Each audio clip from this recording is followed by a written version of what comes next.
Digo, Fabricio, qué bueno que hayas vuelto primero. ¿Me extrañaste? Claro que sí. ¿Cómo le extrañamos a la Jimena el día de hoy? Claro, pero yo estuve fuera los últimos dos programas. ¿Dos fueron? Dos, sí. Dos. Como que si hubieran sido 10. A ver, no podemos dejar de hablar de lo que ha sucedido con las relaciones con Cuba. El histórico de las relaciones de Cuba ha sido torrentoso. El doctor Arosemena Monroy en su gobierno se ve presionado para liquidar relaciones diplomáticas no solamente con Cuba, sino también con Checoslovaquia y algún otro país. 1962. 1962.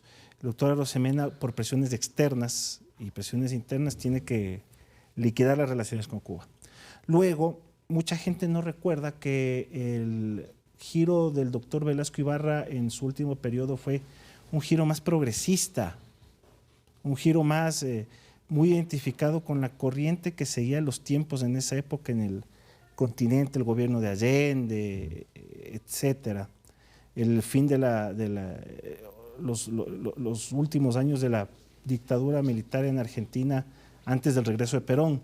Y el doctor Velasco se abre a los países progresistas y Ecuador retoma relaciones con Cuba. Viene Fidel Castro acá al Ecuador en su primera visita.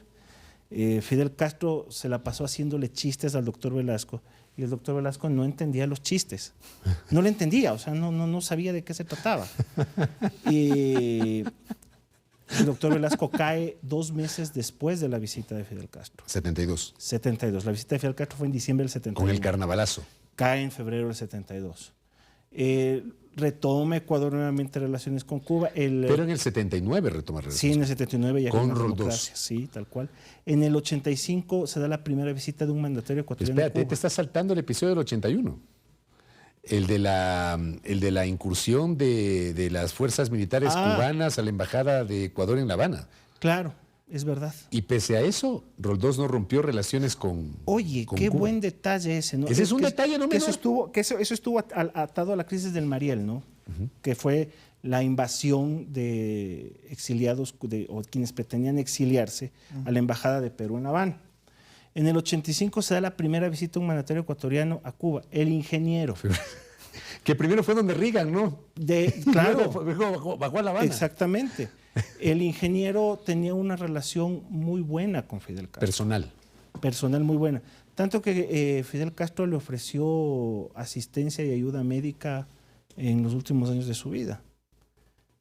Hay una anécdota, yo no sé si sea cierta, que cuando se posesiona el ingeniero Febres Cordero, vino un enviado del gobierno cubano, no sé si era el canciller o alguien así, y el ingeniero Febres Cordero le dijo, verá, si aquí ustedes no joden, nos vamos a llevar muy bien. Desde ya. Así que tranquilos, listos. Se llevaban muy bien, se entendían muy bien. Y ahora esto, ¿no? Que la verdad fue intempestivo. Y el país sí merecería, creo que, muchas mejores explicaciones, ¿no? Aunque creo que las prioridades del país en este momento están más en el campo interno y por eso ha venido el doctor Machuca, pero esto no hay que dejar de mencionarlo. No, por supuesto, porque además, a ver, para el momento que estamos conversando acá aquí en la sala con el doctor Machuca, contigo, con nuestra audiencia, no tenemos información sobre las razones. A ver, y esto hay que tener claridad. ¿Un Estado puede romper relaciones con otro país? Sí puede. La Convención de Viena te lo permite. Yo siempre digo, para la gente que dice cualquier cosa, porque en estos días hemos tenido un montón de analistas internacionales de Twitter o de X que dicen cualquier cosa y que ni siquiera googlean y no saben qué demonios es la Convención de Viena. ¿Qué lee la Convención de Viena? Puede hacerlo. ¿Puede declarar persona non grata a un embajador? Por supuesto que sí. ¿Puede expulsar a representantes de una embajada? Sí puede hacerlo. Tal vez el capítulo más cercano de una ruptura de relaciones, Venezuela. Presidente Moreno rompió relaciones con Venezuela. Pero nosotros sabíamos y se explicó por qué se rompió la relación con Venezuela.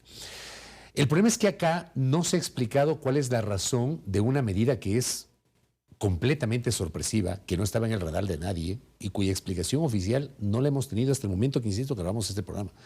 El presidente no ha dicho nada, la canciller no ha dicho nada, ha sido un frío comunicado ratificando la nota diplomática que enviaron a la embajada de Cuba y para de contar. Entonces, te genera mucho esto, suspicacias, y por otra parte la narrativa de este funcionario de la embajada de Cuba en Quito, quemando en una parrilla unos documentos. Entonces ahí tienes un montón de ignorantes, y perdón que lo diga de esta manera, pero es que la ignorancia es atrevida y hay que combatir la ignorancia, que ni siquiera ha abierto la Convención de Viena o ha googleado.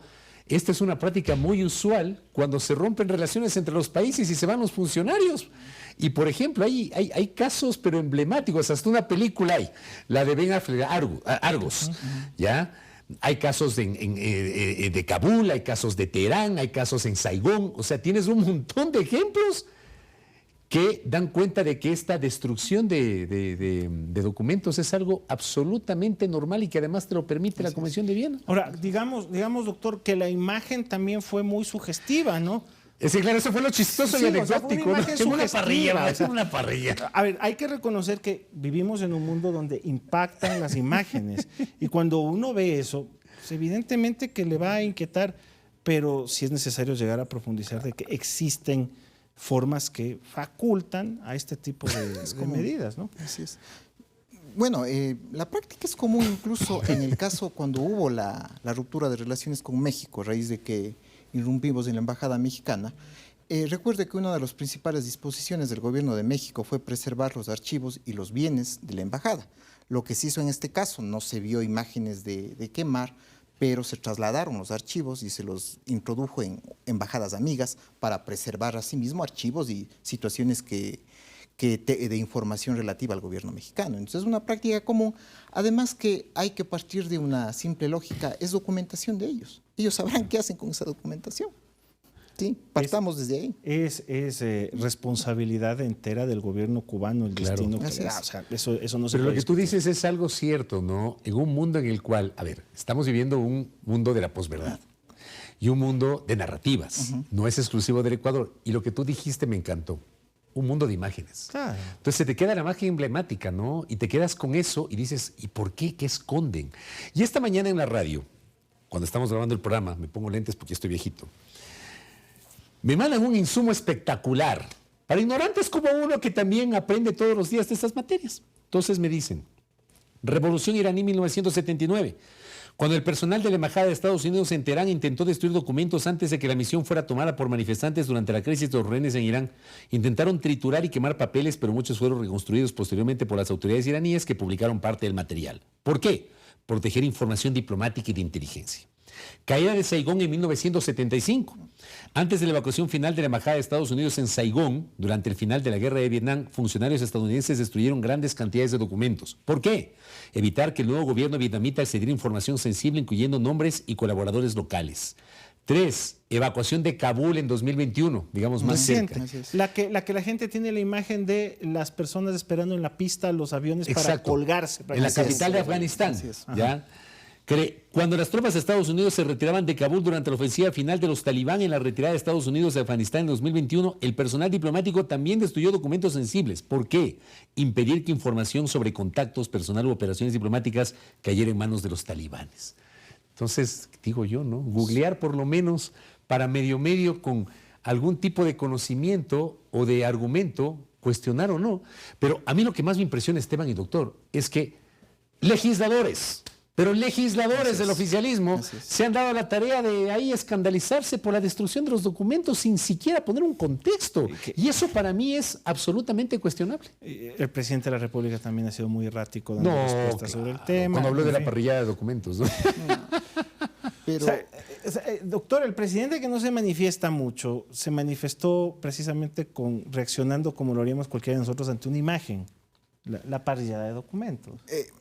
Lo que dijo el día de hoy, en la mañana, respecto a que yo no sabía que la principal alimentación del pueblo cubano es la parrillada de alimentos. O sea, es hasta una burla a las circunstancias propias del pueblo cubano, de lo que está viviendo el pueblo cubano en estos momentos. Entonces, no es dable que un primer mandatario asume esas posturas incluso erráticas. Ya la política internacional es completamente errada, pero asumir ya posturas de burla, yo creo que ya desnaturaliza completamente su rol, ¿no? O sea, ¿qué habrá de por medio, no? Pero el frente interno, el país se encuentra en este momento girando alrededor de la elección y del proceso para elegir un nuevo fiscal. ¿Se están capitalizando los errores anteriores en circunstancias parecidas en esta nueva elección o qué está sucediendo en esta elección? Yo creo que es una práctica bastante recurrente y la práctica recurrente es justamente, primero, anticiparse de un supuesto errado. O sea, es necesaria la formación y la capacidad técnica de los postulantes en un tema de formación, de conocimiento, de destrezas jurídicas, pero hay un factor que se deja de lado, que es el tema de la imparcialidad y la independencia.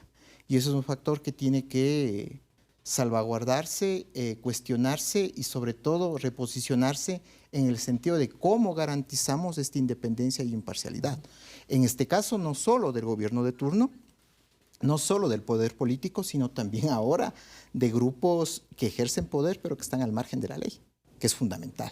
Entonces, yo creo que son dos elementos que van de la mano y dos elementos que tienen que estar presentes. Yo no dudo de que los 75 postulantes tengan formación y destrezas jurídicas. O sea, para que se hayan decidido participar es porque obviamente tienen alguna credencial, tienen la formación, tal vez tienen la experiencia, porque hay unos requisitos mínimos que tienen que cumplir. Así es. Tienen la formación, pero hay situaciones que llaman y prenden las alertas respecto a la dependencia con el poder político y con el poder político de turno. Y también con ciertos actores que han sido cuestionados. Yo dividiría incluso a los postulantes en cuatro grupos. Un grupo de elegidos que tienen cierta venia del poder político, un grupo que son la cortina de humo, es decir, los que están ahí para legitimar el concurso, otro grupo que de alguna u otra manera buscan disputar y ver lo que queda del concurso, y ahí también hay gente que tiene alguna vinculación con la bancada de gobierno. Y por último, gente que ya tiene simplemente un interés personal de postular y ver cómo le va. Y de poner en su hoja de vida postulante al proceso de fiscalía. Y ver cómo está su carpeta, ¿no? Pero 75. No es mucho. Es mucho. Yo no estoy de acuerdo con lo que decía una postulante el día de ayer, que ya la gran cantidad de postulantes legitime el concurso. Eso no es así. A ver, le voy a hacer una pregunta mucho más fuerte. En este país hay 75 abogados que tienen los méritos, recorrido, experiencia, credenciales académicas, profesionales, para ser fiscales generales de la Nación. ¿Hay? Sería el óptimo, ¿no? Sería el óptimo. Sí, yo creo que sí, verás. ¿Sí? Yo creo que sí. A ver, seguramente hay gente con mucho conocimiento, que no tenga ningún tipo de vínculos con el poder político y que tal vez nosotros no la tenemos en el radar, no la conocemos. ¿Me explico? Desde luego. ¿Sí? Debe haber. En provincia. Debe haber. En provincias debe existir. ¿Cuánta gente en provincias con formación? Hay profesionales con formación, hay profesionales que se limitan a ejercer el ejercicio de la profesión, hay profesionales que están en la academia, que están vinculados en la administración de justicia. Yo no dudo de que exista. Por eso es que recalco, el problema yo no creo que es de formación. Y más aún con las facilidades en los últimos días o en los últimos años para el posgrado, no solo nacional, sino también la formación internacional. Hablemos de integridad, hablemos de... Esa es otra cosa. Esa es otra cosa. Por ejemplo, y ahí yo coincido plenamente con el doctor. A ver, tú no vas a encontrar en ninguna parte, y creo que el doctor va a coincidir con esta visión que voy a señalar, un jurista o un postulante químicamente puro. Aquí se ha cuestionado cuando tú tienes una afinidad ideológica, cuando tú tienes un pensamiento político. Todos lo tenemos, tú lo tienes, el doctor Machuca tiene, yo lo tengo. Y creo que nosotros incluso en este mismo espacio hemos conversado cuántas veces sobre la consistencia ideológica, las visiones que son absolutamente legítimas. El tema es cómo separas esa visión ideológico-política cuando te designan para un cargo que debería garantizar independencia y que con base en esa legítima visión ideológica no estés casado con una organización política, casado con un líder político y que tus decisiones vayan a estar de la mano de ese partido político, de ese líder político, y ese yo creo que ha sido el gran problema de la justicia, no solamente de la fiscalía. Y lo hemos conversado en varias ocasiones, Esteban, de cómo yo siempre cito el ejemplo de la Corte Suprema de Justicia de 1997. Era una corte con una alta carga política, sin duda alguna, pero no podemos dejar de destacar las credenciales de los integrantes de esa Corte Suprema de Justicia. Así es. Usted tenía un Héctor Romero Parducci, tenía un Hernán Quevedo Terán, tenía un Alfredo Contreras Villavicencio, tenías a un Tito Cabezas, que ya falleció, a un Ernesto Albán Gómez, a un Armando Bermeo Castillo. Santiago Andrade Uvidia, por ejemplo. Santiago Andrade Uvidia, que luego se integró, que no le gustaba a los medios. Siempre le recuerdo al doctor Andrade Uvidia, que en paz descanse. Él, por ejemplo, detestaba conceder entrevistas. Decía, no, con los medios no. Entonces, siempre a los que cubríamos Corte Suprema nos rehuía. Pero una corte de primer nivel. El doctor Arturo Donoso Castellón, que también era magistrado de esa Corte Suprema de Justicia. Tenías unos magistrados, pero con una gran formación. Y su origen fue político porque además lo designó el Congreso. Y muchos de ellos tenían sus afinidades del Partido Social Cristiano, Izquierda Democrática y Democracia Popular. Pero no por eso estás denostando la calidad jurídica, la formación jurídica de estos magistrados. Pero ahora, el problema es la cercanía o cuando las decisiones que se toman van de la mano con el poder político de turno. Y ahora, ¿el sistema de selección es el adecuado? ¿Funciona? Yo lo que siempre digo es necesario transparentar el sistema. ¿Cuál fue el espíritu del constituyente para hablar de la meritocracia y con estos concursos de oposición y méritos? Fue justamente alejar al poder político y la influencia política en la designación de autoridades de control y de altas cortes. Eso se ha materializado, ¿no? El Consejo de Participación, un órgano que fue concebido como aparentemente ciudadano, tiene influencia política. En los actuales momentos es incluso un órgano cooptado por el poder de turno. Entonces no se ha garantizado también la imparcialidad y la auténtica meritocracia en la selección de estos cuadros. Por eso es que me llevo incluso mucho las palabras de Jimena, que siempre en algunos espacios dice, hay que transparentar el sistema. Bueno, hay que hacerle que el poder político sea responsable de sus actos, y de sus actos es que sea transparente en la designación de autoridades de control y en la designación incluso de representantes de altas cortes, escogiendo a los mejores cuadros. Si usted va al análisis comparado, todo estado, la designación de altas cortes y de autoridades de control está en la legislatura. ¿Por qué? Porque el legislador es el representante popular, tiene legitimidad democrática para elegir autoridades de control o a miembros de altas cortes, incluso al fiscal general. Expliquémosle a la gente, están los 75 candidatos. ¿Te parece mucho? O sea, yo por eso pregunto. O sea, yo no creo que califiquen a todos, ¿verdad? Es que hay una primera etapa. Ya, a eso voy. O sea, ¿qué viene de hoy? ¿Qué viene ya con los 75 nombres? Ahorita es una etapa en la que se realizará el proceso de calificación de cumplimiento de requisitos. O sea, verificación de requisitos. Verificación de requisitos. Requisitos mínimos, que esté la documentación. De esos 75, incluso pueden estar quedando la mitad. ¿Ya? Yo creo que en el mejor Porque de ya los ha pasado casos. anteriormente. Ha pasado, claro. Esa es la regla. Y posterior a eso, inicia ya las fases de impugnación ciudadana. ¿Cuál es la impugnación ciudadana? El hecho de que una persona puede tener las condiciones de decir determinado postulante está vinculado con alguna actividad, tiene una inhabilidad, algo que compromete su integridad.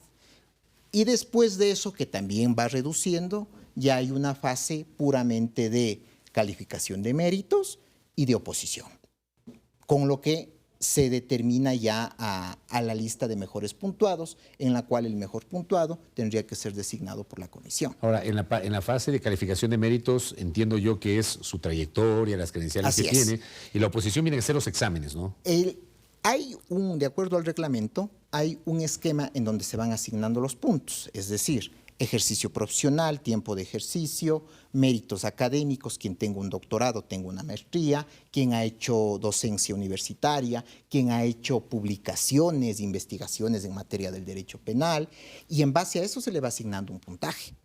Y sobre eso, con ese puntaje irá sumado a lo de los exámenes, que es oposición, en el cual se calificará y se determinará ya una nota final. Ahora, yo le quiero poner a usted esta inquietud porque es parte del debate.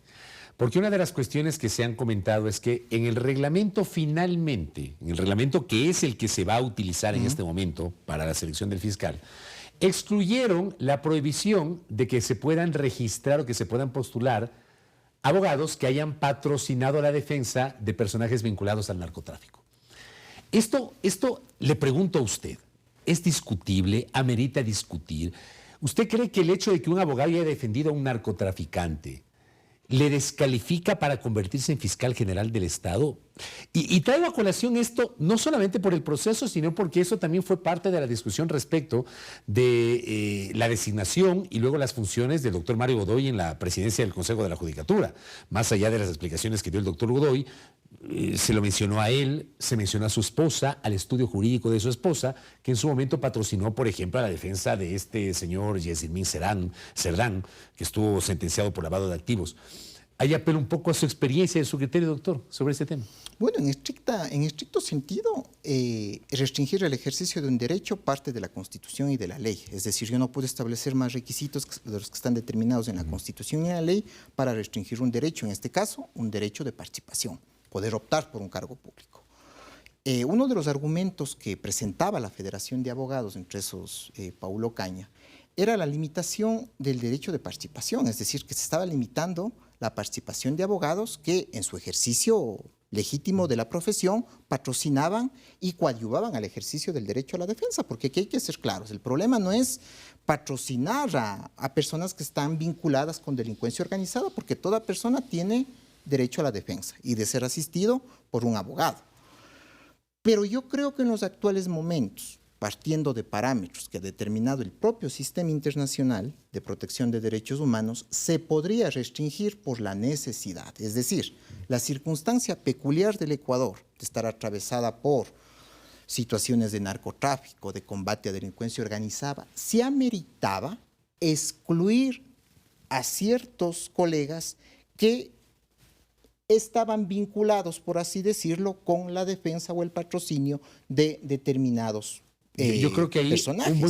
un buen insumo es el caso Metástasis, ¿no? Por ejemplo, me parece a mí, porque ese caso, que para mí es el principal logro de la fiscal Diana Salazar, para mí, ¿ya?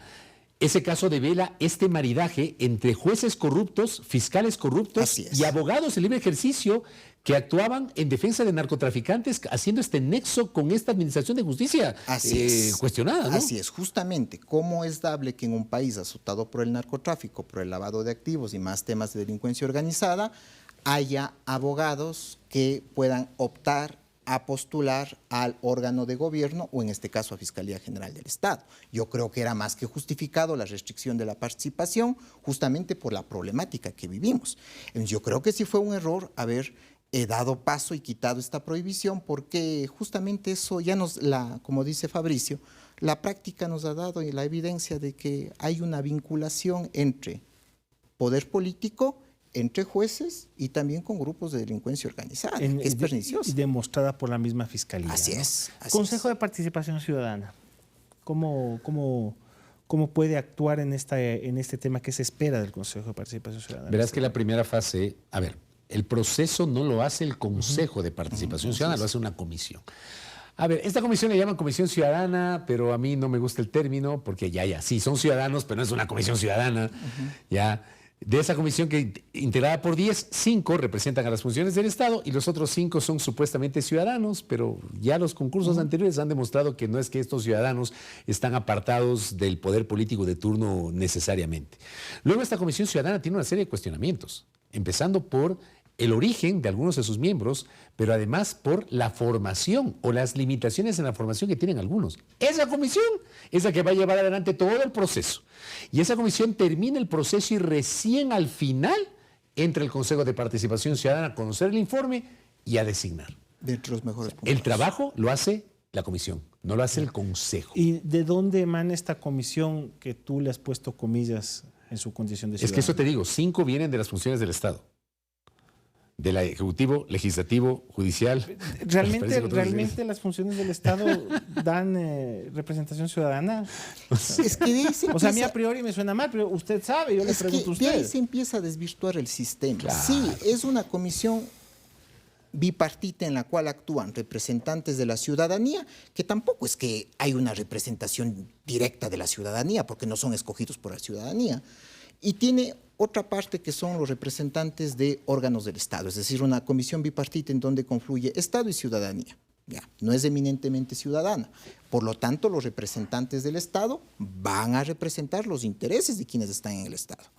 Entonces, bajo esa condición, usted ya le pone un primer elemento que no es eminentemente ciudadana. Segunda, es una comisión que incluso en lo que decía Fabricio, puede que no tengan incluso la formación en lo que va a escoger, es decir, no tiene formación ni conocimiento en el área del derecho penal ni en el área jurídica para escoger al fiscal general. ¿Y cómo va a escoger? Porque tiene que acompañar el proceso ¿en qué? En la elaboración, por ejemplo, de los bancos de preguntas para los exámenes, en la calificación de méritos. Entonces, si no hay una capacitación y una formación en esa área, ¿cómo van a escoger también a un representante que supuestamente tiene que tener amplios conocimientos en la materia? Hemos tenido muchos problemas en la elección de los responsables de entes de control. Lo que ha pasado en Contraloría, lo que ha pasado en superintendencias, creo que demuestra de una u otra forma que estos mecanismos que están establecidos desde la Constitución del 2008 no han resultado tan fluidos. Yo creía inicialmente, debo decirte, ojo que tenemos derecho, los ciudadanos, tenemos derecho a cambiar de criterio. Yo he dicho públicamente que yo tuve la oportunidad de seguir buena parte del debate constituyente en Montecristi. Cubrí más de la mitad de las sesiones de la Asamblea Constituyente y a mí sí me pareció una buena idea que en ese debate hayan señalado de la ciudadanización de la elección de autoridades de control. Porque, y esto también he citado siempre, el periodismo a mí me dio la oportunidad de seguir los temas legislativos desde 1995, hace 31 años. Y yo fui testigo de, por ejemplo, cómo en el Congreso Nacional se generaban estas pugnas de poderes para poder designar autoridades de control. Y fui testigo, por ejemplo, cómo a partir del diseño constitucional del año 98, la única designación que no provenía del Ejecutivo por la vía de una terna, porque generalmente el Ejecutivo enviaba las ternas para procurador, para superintendentes, para fiscal general del Estado, con excepción del Contralor, porque con la Constitución del 98 era el Congreso el que tenía que integrar una terna y el Ejecutivo el que tenía que nombrar al nuevo Contralor. Y entre el 2003 y el 2007, Ecuador no tuvo contralor titular, que es un episodio que no todo el mundo recuerda. El doctor Alfredo Corral Borrero fue contralor entre el 98 y enero del 2003. El Congreso Nacional tenía que integrar una terna para que el presidente de la República, Lucio Gutiérrez, designe un contralor y el Congreso nunca se puso de acuerdo y 4 años no tuvimos contralor titular. La Contraloría estuvo encargada en manos del subcontralor del doctor Alfredo Corral, que era el doctor Genaro Peña Ugalde. Así es. Él permaneció 4 años. Entonces, claro, llegas a Montecristi y dices, bueno, es una buena idea quitar de las manos del poder político y ciudadanizar aquello. Tiene una buena idea.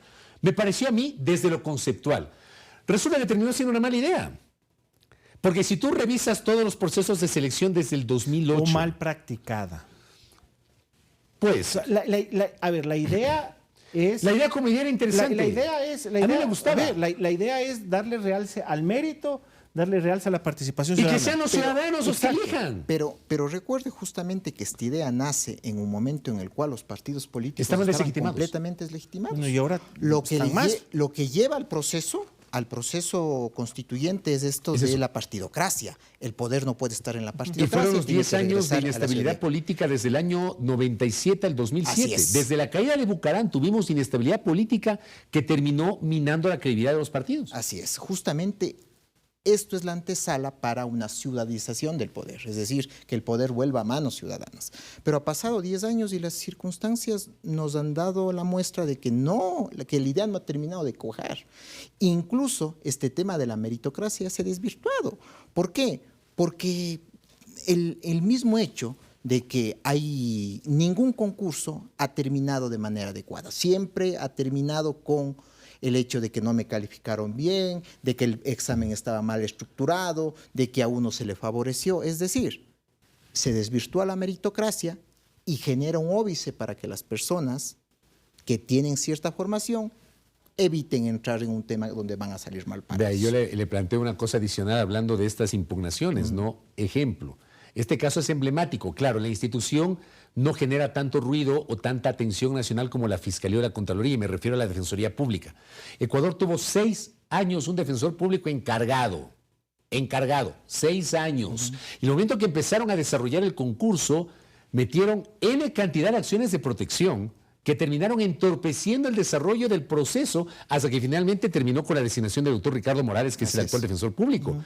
Pero la utilización a diestra y siniestra de las acciones de protección, por lo que usted está diciendo, doctor. Incluso en los primeros años los concursos se paraban a partir de, en los primeros años me refiero después de la entrada en vigencia de la Constitución, gobierno de Rafael Correa, ya había la utilización de la acción de protección y había paralización de estos procesos, incluso en ternas, que era en el tema de superintendencias o contraloría, ya había también la utilización. Entonces, la idea no termina de cuajar y los años han pasado desde el 2008, vamos 16 años, en los cuales sí sería necesario replantearse la idea original.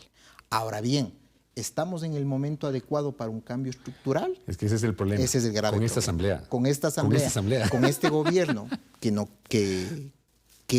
quiere someterse a lo establecido, a la Constitución y a la ley, yo veo que es mejor no hacer nada, dejar las cosas como están, es decir, más vale malo conocido que bueno por conocer. Y el matiz político que el cargo ha venido ganando en los últimos años. Es una situación que se va a profundizar en esta nueva elección. Yo, a partir de ciertos nombres, yo veo que sí. Me imagino que te refieres a José de la Gasca. ¿Quién más? ¿Pero solo lo ubicas a él o ubicas a alguien más? Yo creo que de la Gasca ha sido el más visible de todos, ¿no? De la Gasca también bueno, si es que nos vamos anticipándonos a lo que podría pasar, ¿cuáles son los dos cuadros que tendrían la mayor bendición por parte del gobierno? El actual fiscal y el doctor de la Gasca. Fiscal. Yo diría incluso el actual fiscal, porque ha sido más efectivo y operativo a los intereses del gobierno. Yo no sé qué opinan ustedes. Yo en este punto, y luego de revisar obviamente incluso algunos criterios, yo creo que el doctor de la Gasca no necesariamente es el bendecido del gobierno.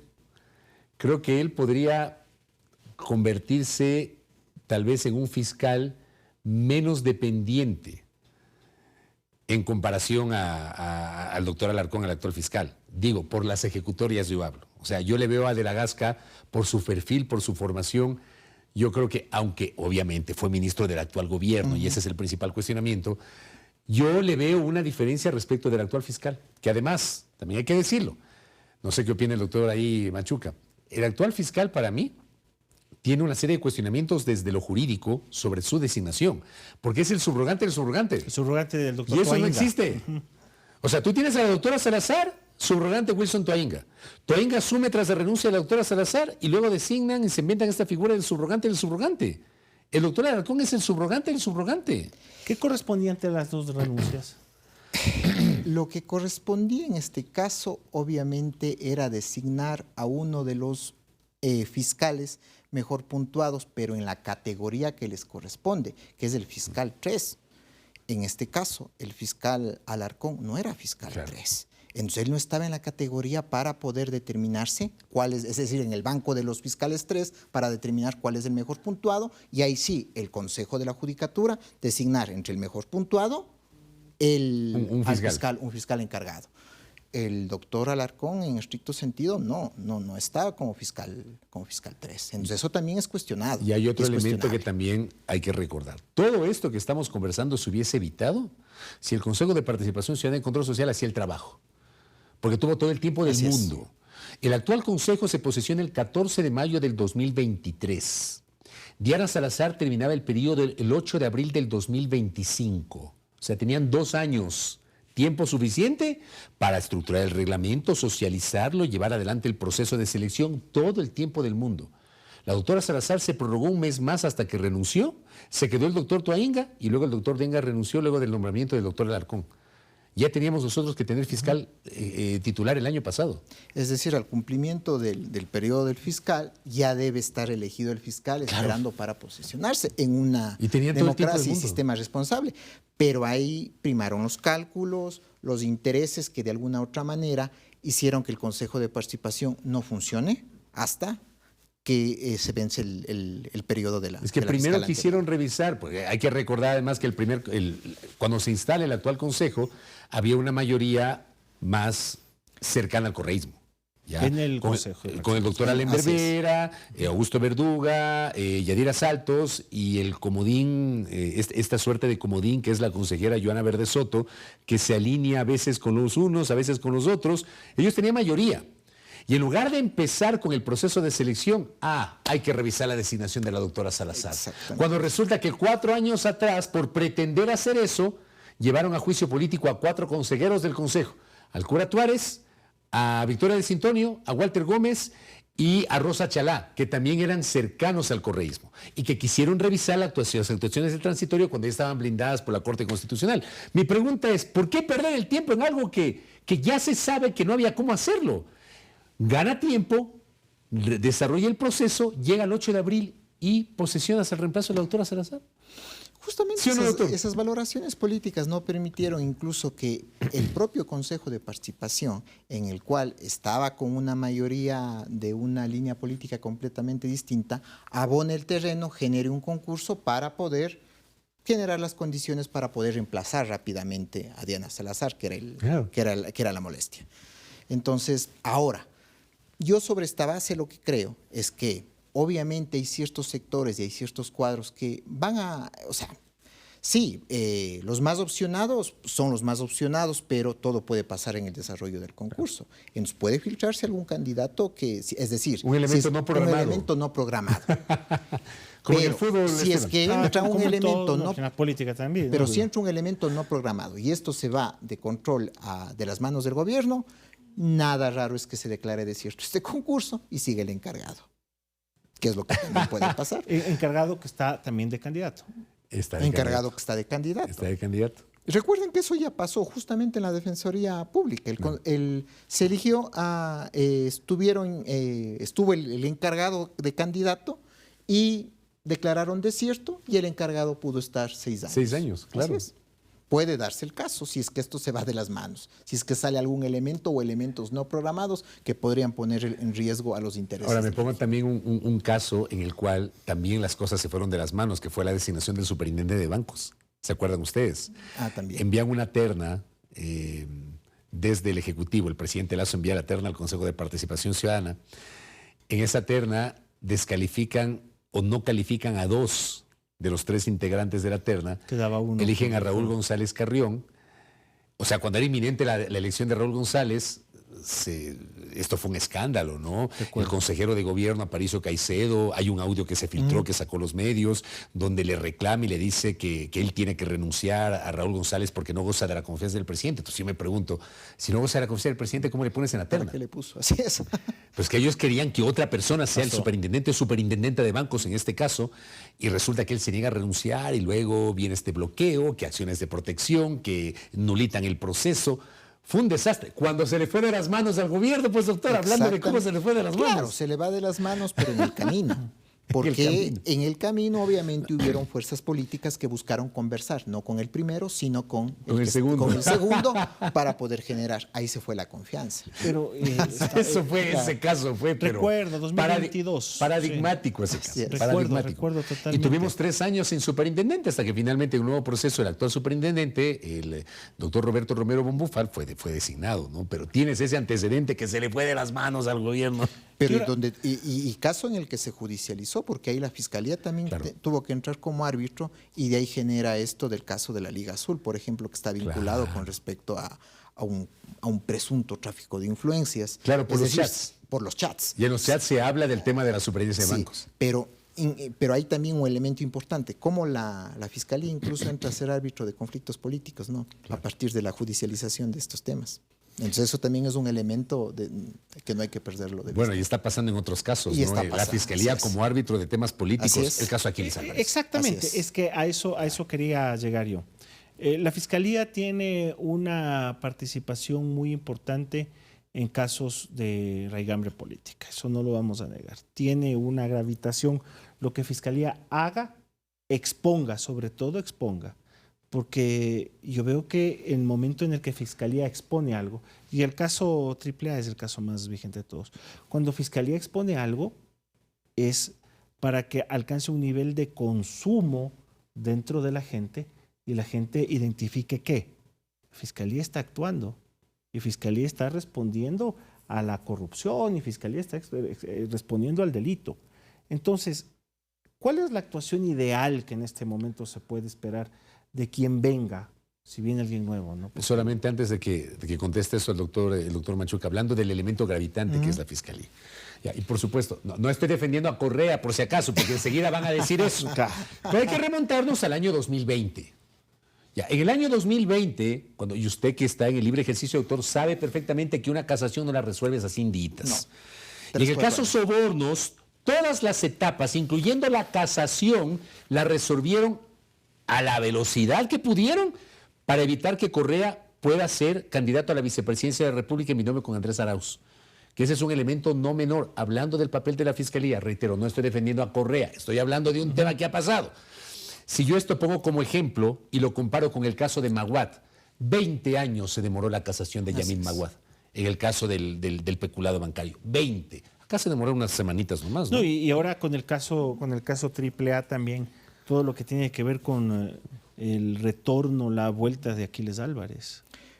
Pero es que justamente usted ahí evidencia un elemento que no se debería hacer y que demuestra justamente el compromiso de la Fiscalía con el poder político, el que sea, las dos velocidades. Usted tiene una serie de casos de alarma, pero resulta que solo en unos de ellos o en algunos de ellos usted pisa el acelerador. Y justamente son los casos en los que les interesa al poder político de turno. Y esto se va replicando. Por poner un ejemplo, en los casos que le han interesado al último gobierno, el tema de Verónica Abad, por ejemplo. Ya. El caso del alcalde de Guayaquil. Y de esto va a derivar dos casos más adicionales, no solo el AAA, sino el Goleada, y ahora hay un tema de fraude procesal por este tema de la cédula, por el tema de Barcelona. Y lo de la bachillerato. Y del bachillerato y todo eso. Entonces, si hay una doble velocidad, pues bueno, qué raro que en ciertos casos haya situaciones que duerman el sueño de los justos y en otros casos la Fiscalía sea muy operativa, claro, monte todo un esquema de investigación con allanamientos y otro tipo de situaciones. Ese ha sido mi principal cuestionamiento sobre el trabajo de la Fiscalía, ojo. O sea, tú estás trayendo a colación y recordando el caso el caso Sobornos, el caso AAA, tiempos electorales de por medio, ¿no? Que la verdad el ejercicio de la Fiscalía no debería de ninguna manera contemplar calendarios electorales paralelos. Te pongo otro ejemplo. El caso Sinohidro, que se llama ahora, que se llamaba originalmente INAPapers. Esperaron que Moreno se vaya para recién empezar a presentar resultados de la investigación. Este caso se denunció en 2019, es decir, en la mitad del periodo del presidente Moreno, y recién lo activaron con fuerza después de que Moreno dejó el poder, hablando de los tiempos políticos y electorales. Cosa que se ha replicado también con el gobierno de Lasso, este tema de la filtración de los audios que implican a la excomandante de policía, Tania Varela, se vienen a investigar y están las diligencias investigativas el día de hoy, ¿sí? Entonces no le asombre que otros casos del gobierno de Lasso que están en congeladora se activen estos Danubio, días. por ejemplo. Pero yo no sé qué vaya a pasar con Danubio. No sé si León de Troya, por ejemplo. Pero sí sabe por qué le digo lo de Danubio, ¿no? Sí sabes quién está metido en el caso Danubio. Por... De la asambleísta Sergio Peña. Sergio Peña. Ya dijiste. Ese caso nace en el gobierno del presidente Lasso. Ahí nace el caso Danubio. Y estamos en el segundo periodo del presidente Noboa después, obviamente, de la transición. Y ya supuestamente ya hay fecha para la audiencia y todo, pero miren cómo se ha dilatado. Pero el tema es que ahí está metido Sergio Peña, que es un voto que necesita el gobierno de la Asamblea Nacional. Porque si mañana pasado vamos a imaginarnos que Peña pierde el cargo, su alterno es una persona de la Revolución Ciudadana. ¿Me explico? Entonces... Cuando menos lo que se espera de Fiscalía es un alejamiento y de compromisos con el poder político, pero también una eficiencia a la hora de la investigación del delito. En un país azotado por la delincuencia, en un país completamente violento, justamente no será de que el órgano encargado de investigar el delito para poder acusar y que se sancionen esos delitos nos está debiendo y está garantizando la impunidad, lo que ha generado todo el incremento de un sistema de violencia. Porque eso también es una razón que nos debe cuestionar. Fiscalía es la responsable también de tener de los niveles de violencia y de inseguridad por la impunidad que se consagra en la investigación de un delito. Es que probablemente esa sea la principal obligación histórica en la coyuntura actual. El tener a Fiscalía enfrentando el crimen organizado, que es la fuente de violencia principal que el país sufre ahora. Y yo creo que ahí vamos a la pregunta que tú hacías hace minutos. ¿Qué deberíamos esperar del nuevo fiscal? O sea, en ese sentido, doctor, del nuevo fiscal o de la nueva fiscal. Porque también entiendo que en este proceso hay más mujeres que hombres en la participación, lo cual también me parece que es interesante. El primer elemento sería obviamente el alejamiento del poder político. Sí, recuerde que incluso una jueza le costó muchísimo el haber dicho dentro de un proceso judicial que la fiscalía no puede ser el brazo político del poder de turno. O sea, eso se tiene que acabar por completo. Segundo es la especialización y la operativización de la propia fiscalía. Mire, en casos de renombre, usted sabe lo que se demoran las investigaciones, pero vamos al caso que involucra a Juan Pedro, a Juan Pueblo. No es posible que hay investigaciones previas que estén abiertas por 5 años, en donde hay evidencia clara en temas de violencia contra la mujer, y después de los 5 años digan, ya pasó el tiempo, se cierra. ¿Cuánto debe durar una indagación previa? ¿Hay tiempos o no? Hay tiempos establecidos, en ciertos casos 1 año y en otros casos 2 años. La indagación previa. La investigación previa, ahora es investigación previa. Ya. Esa es la denominación. Y luego viene la instrucción fiscal, que puede durar 90 días. Fiscal. Pero recuerde que hay un elemento que señala que por el paso del tiempo el fiscal también puede pedir el archivo. Pero si el propio fiscal le tiene la congeladora, no es dable que diga, ya pasó el tiempo, pido el archivo, porque el archivo le tiene que autorizar la autoridad judicial. Recién un caso que llegaba el otro día me llamaba la atención por un tema de violencia. Había una serie de investigaciones, dejaron pasar 5 años y a los 5 años la propia fiscal dijo, archívase o pido el archivo, lo cual es completamente ilógico. Es decir, consagro la impunidad en algo que sí debía haber llevado a que el juez lo sancione. Si eso pasa en temas, no estoy desmereciendo en temas de violencia contra la mujer o violencia intrafamiliar, ¿qué pasará en temas en donde están vinculados los grupos delincuenciales? O sea, ¿por qué no existe una respuesta rápida en la investigación del delito y en la sanción de este tipo de situaciones? Si es que la impunidad está consagrándose, bueno, pues nuestros grupos de delincuencia organizada se sienten impolutos y se sienten inmunes, y por eso es que creo que siguen haciendo lo que siguen haciendo en este país. Y en cuestión tiempos, ¿qué viene? Tiempos, o sea, que en cuánto tiempo más esta situación, pasando todos los procesos que usted ha mencionado, esto tiene que estar resuelto y el país debe tener un fiscal nuevo.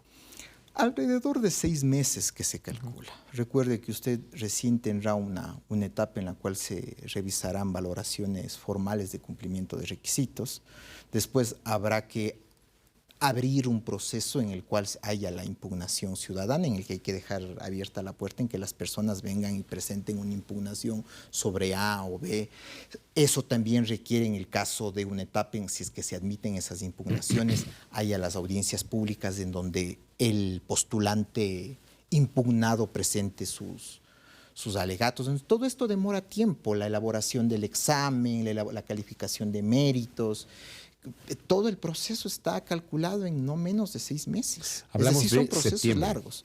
Pues más o menos. Más o menos. Pero voy a decir algo. Eso va a coincidir, si se cumplen estos 6 meses que puede ser, va a coincidir ya con la parte dura del armaje de las candidaturas. A ver, esto debería ser por separado, pero estamos en Ecuador y lamentablemente esto está atado a los tiempos políticos, como bien tú acabas de señalar.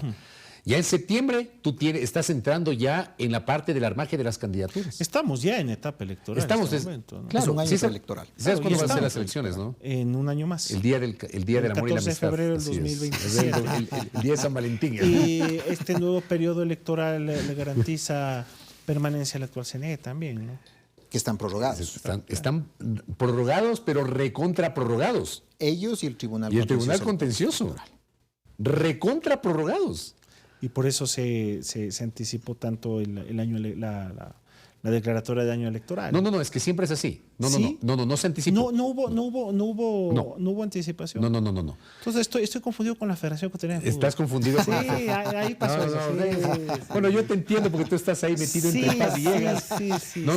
Siempre, Ahí sí hasta pasó. un año antes se declara ya el año electoral.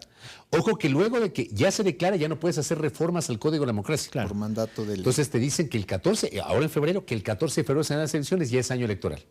Ya empieza el año electoral.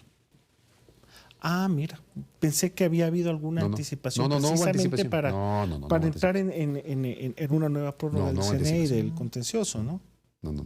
Lo honesto es decir que no hubo anticipación. Entonces, septiembre, cronograma electoral tenemos en marcha. fiscal si se cumple lo que dice el doctor, con el cronograma electoral en marcha. Si es que no se cumple el elemento de que declaran desierto el concurso o que pasa algo en donde si es que no se le va de las manos, dice usted. Si es que no se les va de las manos. Si es que no hay algún elemento externo, factor externo que rompa la lógica o los intereses que tiene específicamente el régimen. ¿Y por qué también es interesante relacionar el tema electoral con el tema de la fiscalía y con lo que está pasando a nivel de procesos? Otra vez, Aquiles Álvarez. Yo sostenía casi como premonición hace unas semanas en una entrevista con Anderson Boscan que para mí el principal actor político de oposición es Aquiles Álvarez. Le decía yo a Anderson. El mismo día le allanaron a Aquiles Álvarez y pasó lo que pasó con el caso Goliada. Yo sostengo que Aquiles Álvarez va a perder el cargo. O sea, yo no veo escenario para que a él le den medidas cautelares alternativas a la prisión preventiva y pueda volver a la alcaldía. O sea, puedo equivocarme, yo no veo ese escenario. Se cumplen los 60 días, es decir, a ver, está con las licencias, pero las licencias tienen un tiempo. Y luego tienes hasta 60 días de ausencia temporal que te dé el COTAT, luego de lo cual la ausencia se convierte en definitiva y pierdes automáticamente el cargo. Yo creo que no le van a dejar a Aquiles Álvarez volver a la alcaldía, por ende va a perder el cargo y por ende no podrá ser candidato. Eso también creo que está atado, y eso está en manos de la Fiscalía. Creo que está atado con el tema. Claro. No sé cómo le ve usted, Fiscalía doctor. y Consejo de la Judicatura, porque recuerde que la audiencia de revisión, después de que fue pospuesta por la no comparecencia de Fiscalía, se la debería haber realizado el día jueves. Y mandaron de viaje a los jueces. Les mandaron de viaje a los jueces a un curso. Justo apareció un curso y vieron la oportunidad de que se vayan a capacitar. No, y esos que van a decir, no me voy. No, pues, pero justo un cursito, justo. La presión es altísima, pero si es que vamos un poquito más allá, ¿qué es lo que le pasó a una de las juezas específicas que señaló lo que les acababa de mencionar respecto de que la Fiscalía no puede ser el brazo ejecutor del gobierno de turno? Fue separada, fue desnostada e incluso se le aplicó inmediatamente un proceso disciplinario, que es la jueza del caso Villavicencio. Entonces, mire usted, los jueces se juegan mucho y se juegan la persecución, la proscripción e incluso la cárcel en estas situaciones en las cuales el gobierno ha influenciado y está dentro de la función judicial. Y eso no es un tema de ahora, es un tema que se ha replicado a lo largo del tiempo. El tema Villavicencio, ¿no? Con todos los giros. El tema más manoseado, claro, con el celular más resistente del mundo mundial. El celular de Villavicencio ha sido peor que el guante de Thanos, hermano. O sea, resiste todo, que lo lanzaron al Tomebamba, que no sé qué, que la copia espejo, que el FBI, que por aquí. Y es un caso que tiene relaciones internas, obviamente, pero que también se maneja hacia afuera. Sí, por supuesto. Que tiene una importante presencia, te hablo mediáticamente sobre todo, ¿no? Claro. O sea, ¿por qué? Porque yo he llegado a pensar que de repente afuera existe mayor conciencia de lo grave que es que a un candidato presidencial lo asesinen en plena etapa electoral. Y aquí ha sido un caso de un manoseo, pero horroroso. Un caso que tenía que haber sido manejado con absoluta responsabilidad y seriedad desde el inicio. Ha sido, pero un manoseo horroroso. Así es. Horroroso. Por factores propios del caso, factores de la políticos, política. Factores políticos. Y factores personales también de por medio. Sí. Sin duda, ¿no? Sin duda, y es lamentable porque, o sea, qué mejor tener un caso emblemático como pudo haber sido el caso Galán o el caso Pizarro en Colombia, ¿no? Que fueron situaciones parecidas, que resultan emblemáticas sobre cuál es la responsabilidad del Estado para cuidar a la democracia representada en los candidatos. Entonces resulta que esto acá ha llegado a un nivel que en este momento es imposible esperar justicia sobre ese tema. Quien quizás tiene tal vez mayor claridad sobre el manejo y el manoseo político y judicial es justamente su ex esposa, que es lo que reclama y posiciona que este hecho no se puede tomar a la ligereza y tratar de reconducir a los intereses de uno u otro. Aquí también, pero esto hay que decirlo también, es también responsabilidad de Fiscalía cómo ha manejado este tema, tanto la Fiscalía anterior como la Fiscalía actual. Y esta es la evidencia de cómo la Fiscalía, también influenciada por el poder político, maneja este tipo de casos, ¿sí? Con falta de tecnicidad, tratando de beneficiar a unos por sobre otros, y eso ha sido clarísimo. Recuerde que se llegó a decir de que un candidato, de que un expresidente estaba involucrado, después se dijo que otro expresidente está involucrado y ahora que un presidente está involucrado. Que en esa época candidato. Que en ese tiempo era candidato. Quién sabe, mañana será otra persona que esté involucrado. Entonces... Y ahí de Fiscalía se debería esperar una mejor respuesta, ¿no? Una respuesta más técnica, una respuesta que demuestre mayor independencia, pero también que demuestre prolijidad en cómo actúa, ¿sí? Como actúa en otros casos, en el mismo caso que involucra al alcalde de Guayaquil, debería actuar en todos, es decir, con esa agilidad, porque de esa manera combate el crimen, de esa manera se combate el crimen. ¿Qué será la próxima semana, Fabricio? Aquí se vive al día. Pero uno no puede planificar aquí. Aquí los programas uno no puede planificar. Se vive al día. Pero lo que podríamos concluir es que en este país es muy difícil aburrirse. Sí, en este país uno lo que menos se aburre. Por eso siempre tenemos material para echar jarabe de lengua. Yo estoy ya aburrido de estar tan entretenido. De verdad, no, pasan muchas cosas. Bueno, ya la próxima semana vamos a ver. Ojalá completos. Sí. Ojalá completos, ojalá que sí.